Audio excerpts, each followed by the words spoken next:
जब साधु गंगा में उतरते हैं तो वो केवल स्नान नहीं होता, वो त्याग, शुद्धि और अहंकार छोड़ने का प्रतीक होता है। लेकिन आज इस दृश्य के साथ कैमरे, ड्रोन और मीडिया भी जुड़े हुए हैं। आस्था अब केवल अनुभव नहीं रही, वो दृश्य बन चुकी है।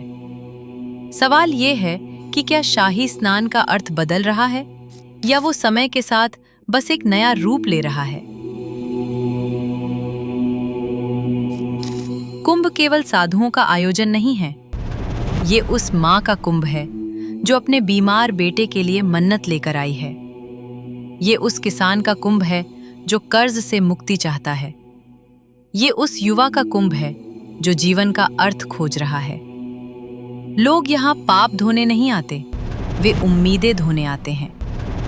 कुंभ आम आदमी के लिए एक आखिरी सहारा भी है।